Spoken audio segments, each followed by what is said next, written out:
We're talking about India's economy, which is doing remarkably well. It has grown 7.6% in the September quarter this fiscal. It has continued to remain the fastest growing economy, outpacing China. Now, in comparison, India's GDP expanded by 6.2% in the second quarter of 2022-2023. The GDP in the first quarter of 2023-2024 was slightly higher at 7.8%. Now, the key sectors that have contributed majorly to this acceleration are manufacturing, construction, mining, and the services sector. Meanwhile, agricultural growth has decelerated to 1.2% from 2.5% last year. The manufacturing sector, on the other hand, grew at a whopping 13.9%, a substantial rise from the contraction of 3.8% that it had witnessed just a year ago. Another performing sector is mining, where the GDP Gross Value Added growth has skyrocketed from just 0.1% to 10%. And the same goes for the construction sector, which has a 13% year-on-year growth as compared to 5.7% last year. Let's discuss this impact of the robust growth, the goal of fulfilling the $10 trillion economy dream, and the coveted position of the third largest economy in India across the globe by 2030. Joining me on the telecast is Sharath Kohli. Quickly, a response from you. Good news. Does this also indicate that global indices as well as domestic indices are then going to have a play field, which are going to be, they already are at record levels? Also, the fact that it has been the manufacturing sector, the construction sector, the mining sector that have been accelerating and driving this Indian GDP at the level that it is. Absolutely, Megha. You know, what is more noticeable is that despite the global headwinds that we are facing, we should not forget that both America and Europe, or shall I say the NATO region, that is not going through a very, very promising economic situation right now. I mean, my own analysis says they are barely above recession. In fact, I won't be surprised if some of the numbers here and there are, left and right. And they're just trying to stay above recession. But my own analysis says that some of the European nations particularly are already in recession. So is America. Just that some of the numbers are favoring. So it is barely above the water. So when the headwinds are so strong, Megha, these numbers become even more noticeable. These numbers become even more appreciable because we know world is one family. We keep talking about that. Globe is one family. So one part of globe is affected. The other part is automatically affected. But here comes India as an emerging economy and heading towards $5 trillion, $10 trillion mark, when it has been able to, defy these global headwinds. I think that is very noticeable for me. The second noticeable aspect, Megha, is that it is very rare that for a country like India, which is primarily agricultural, where 60 to 70% of the population still depends on agriculture, manufacturing sector takes a lead. 13.9% growth in manufacturing sector. What is this indicating? This is indicating that there's a lot of investment which is happening in manufacturing sector, one.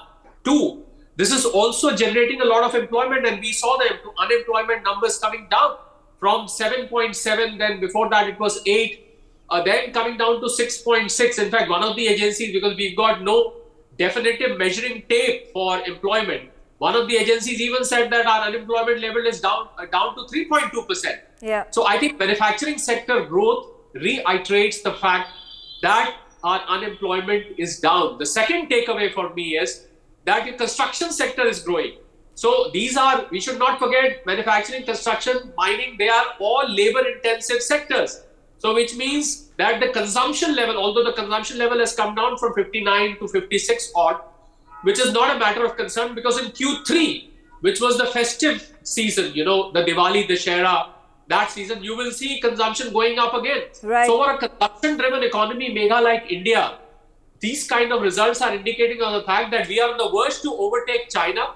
5 trillion is a stone's throw from us. We just have to overtake Japan and Germany, and we'll be the third largest, which my own forecast says by March 2025, we would be in a position to overtake Japan and Germany for that matter. Yeah, so this is well ahead of our target of 2030. So, We are far ahead. We are far ahead. In fact, more conservative evaluation, and the projected GDP growth of like I said, $5 trillion mark. Also, Sharad, quickly a response from you. You know, the specific decisive decisions that have been taken by the government of India, and here I point out to the mining sector and the very recent decision of opening up auctions and allowing for more and more of these contractors and companies to private companies to then be part of the mining sector. We talk about lithium reserves, we talk about cobalt, we talk about, you know, rare earths, because that's where the chunk of the manufacturing,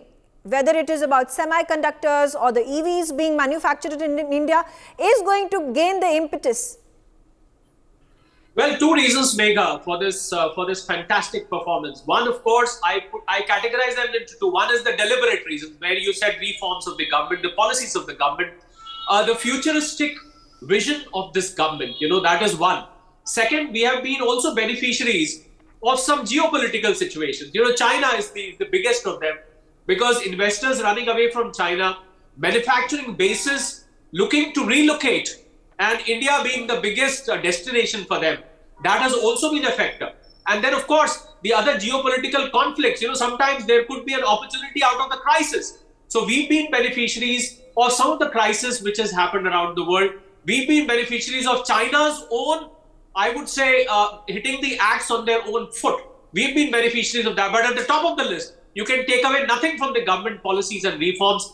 It's been absolutely wonderful. We've had a clean, corruption-free, top-level government, you know, which has been delivering the results. The massive infrastructure investment, mega, which has taken place, is a very crucial factor. 100 lakh crore plus of infrastructure boost this country badly needed, you know, which has happened. So I think all these factors combined have led to this absolutely noticeable and absolutely appreciable growth. And from here on, I think there is no stopping for us, unless, of course, something extraordinary happens at the global level. Okay. Sanjanath Singh, also on the show with me, and Sanjay Singh, the primary reason when you take a contraction of the value added growth in the agriculture sector has reduced. And in contrast, the increase, the increment, the acceleration has been seen in the construction, mining, and particularly the manufacturing sector.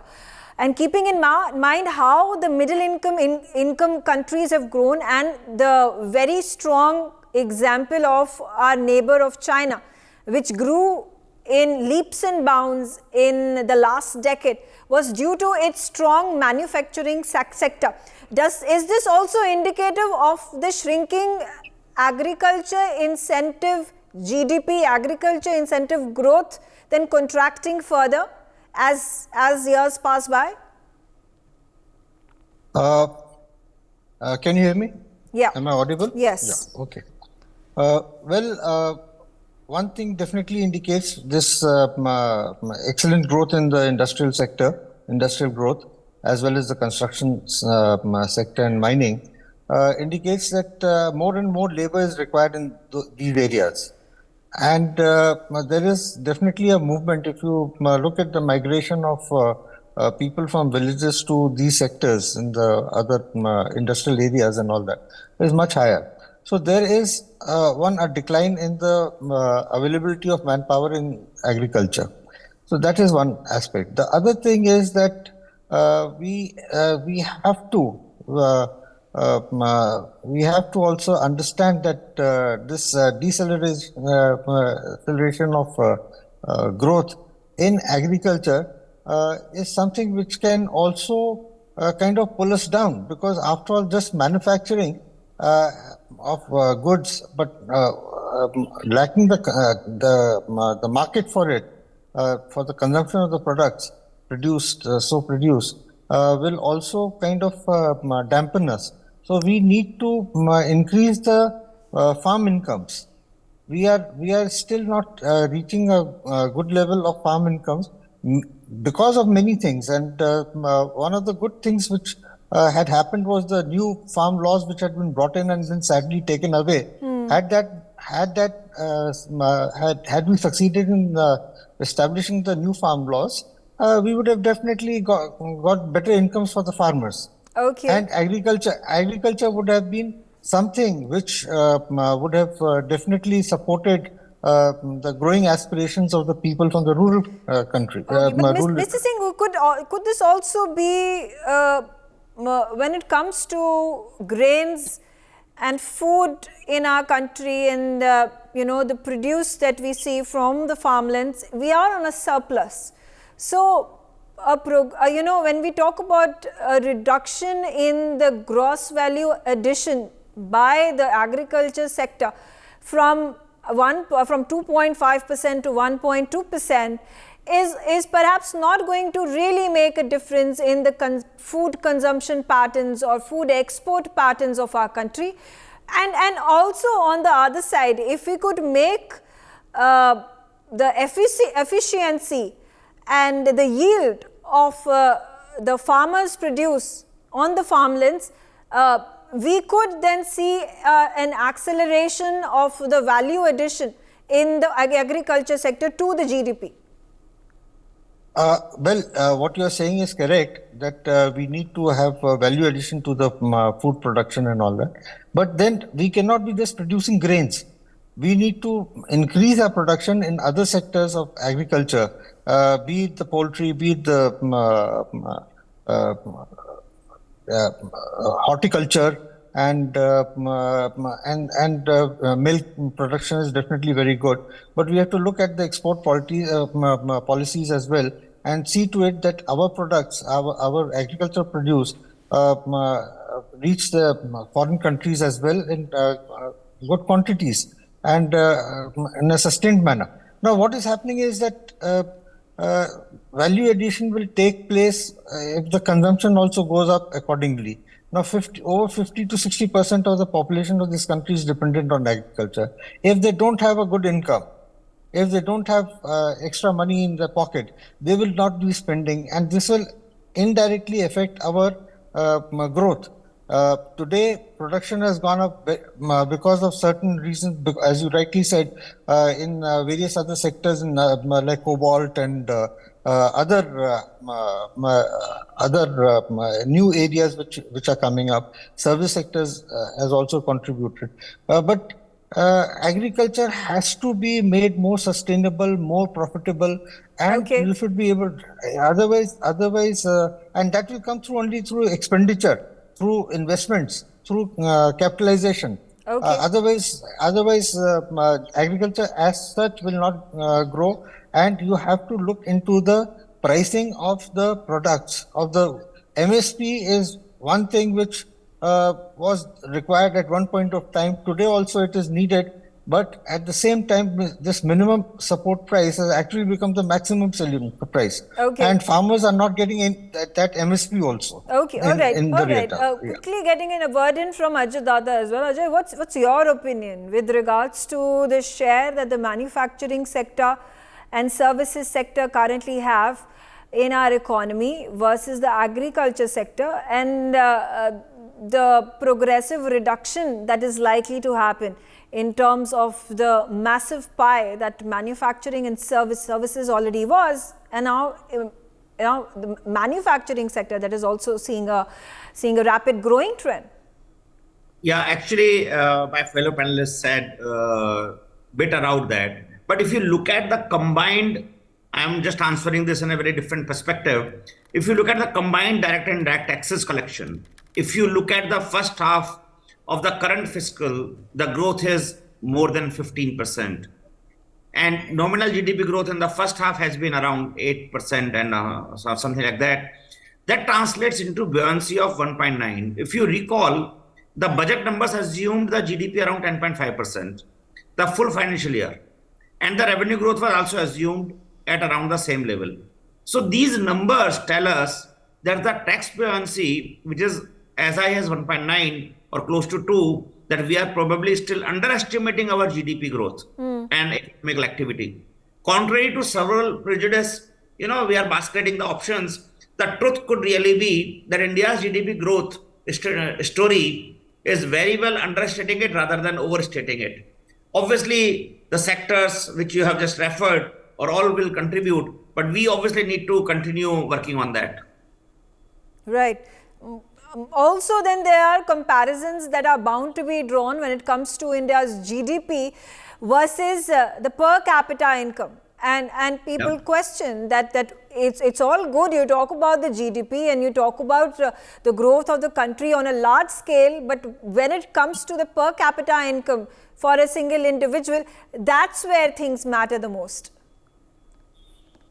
Of course, for the aam admi, for the last mile, that's what matters. How much money and what is my purchase power, which I have in my hand. So at the end of the day, the citizen will look for this. We all will look for this, and that is where the increase is required. And I am sure that we are increasing. Is it enough? Is it enough? I am not too sure. We are when we will touch 3 lakh rupees a year or 2.5 lakh rupees a year, when we will be number 2 in the GDP. When we see the comparison, we need to really have more larger impacts.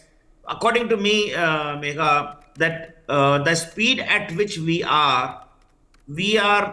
need to expedite. We need to do some very extraordinary actions to reach to 5 trillion or 10 trillion. To put in perspective, Apple as a company is 3.8 trillion and we are 3.8 trillion. Let us say from the market cap perspective from the country. Now, how much we go, how much we grow ourselves from here to there, these all things interlinks and translates to each other. Hence, we require a very large impact on manufacturing, very large impact on services, and these two together have to combine to contribute this for a faster growth and a faster GDP turn. Okay. We are not likely to touch 10 trillion or 15 trillion. You know, the China sitting almost 17-18 trillion. We are discussing around 4 trillion market here, and these GDPs have to translate to that number at the end of the day. That's the whole market. Until we do focus on that manufacturing, that services for a large impact, we will be discussing about 1% here and there, but at the end of the day, we need a double-digit growth for sure. Okay. Coming back to Sharad, when we talk about disposable income and I step out, at least in the metros in tier 2, tier 3 cities, there are more and more people that are crowding these malls. There are a number of these shopping centers that have been created, these multiplexes, clubs, lounges, cafes, pubs. They're all full, and then not just on Saturdays and Sundays, but all through the week. This also showcases the increased trend of how people have disposable income to then spare and spend.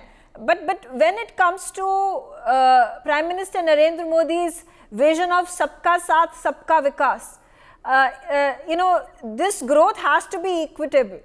And that's why I talk about the per capita income that needs to grow hand in hand with our GDP. And how can we achieve it? Are we in the process? Are we on the progress growth to have the last mile connectivity, last mile reaching these resources, these funds that need to be given to them? Well, Megha, you hit the nail on the head, because this is something I wanted to speak about. I'll reveal a very interesting piece of data. Out of 142 crores people that live in our country, 126 crore of them, now listen to this number, I'm not sure if this number has ever been spoken of in the channel, 126 crores do not earn, I put that in inverted commas, do not earn more than 25,000 rupees a month. So if I flip this number and I look at it in a different way, only 10% of the population of our country earn more than 25,000 rupees. And these are the people whom you see sitting in the cafes and the malls, whom you see looming around in the malls. So I look at the glass half full. Now there's another way of looking at glass half empty. But if I look at the glass being half full in this number, that only 10% of the people of the country, Megha, now I think I would draw the attention of viewers to listen to this very carefully. Only 10% of the population of India is driving this growth. So the inequality of income and wealth, I think for me, that is the biggest challenge in this country. As for agriculture, the disposable income, the moment we talk of disposable income, agriculture comes. And we have to make agriculture as a profitable activity. There is a farmer telling his son, बेटा इस किसानी में अब कुछ नहीं रखा, जा शहर में जाके अपनी जिंदगी बना. This dialogue coming from millions and millions of farmers across the country tells you the whole story of the agri sector. So I think until we make agriculture as a profitable activity the way it is in the Western countries, Yes. because primarily we are dependent on agriculture, 60-70%. So, and the sector contributes only 16-17% to the whole GDP, mega. That is the unfortunate part. So I think per capita income mega is a matter of time.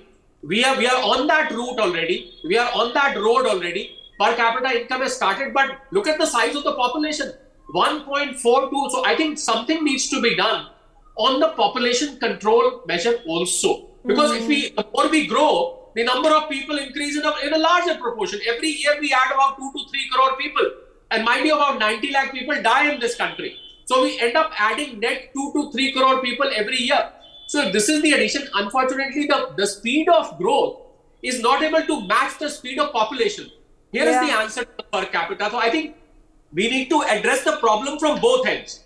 The pace of growth has to be maintained, and some kind of population control measure has, not the way what China did. We can't go to a one-child policy, but then we need to do something, because the same resources simply have to be allocated to lesser number of people, and you will see per capita income shooting up. So I think that's a very simple mathematics which I think anybody can understand. Mega.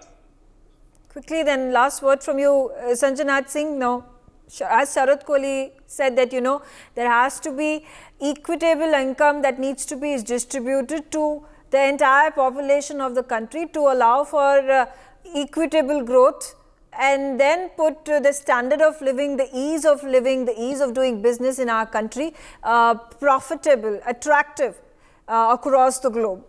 Talking about agriculture particularly, you said that there has to be these measures, these policies that need to be put in place to keep the agriculture sector growing and an attractive option for the youth. And like Sharat said, people would rather be interested in sending their children to tier 2, tier 3 and metro cities to earn a living, to study.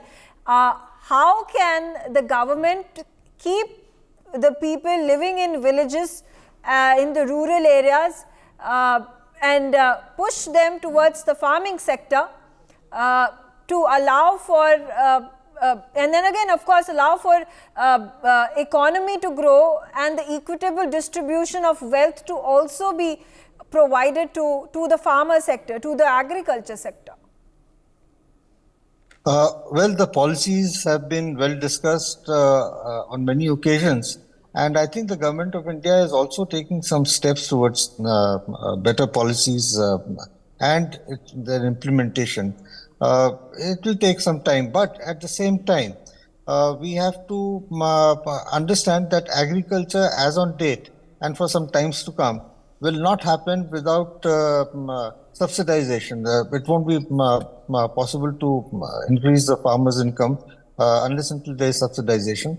And that subsidization also takes place. I'm not saying it's not, but we cannot talk about, like these days, a lot of talk why so many subsidies are being given to agriculture. Yes, agree. Give them the right prices, it will happen. Give them the right markets, it will happen. If you restrict them to certain markets, there will be monopolies which will try and control them and extract very cheap rates from the farmers.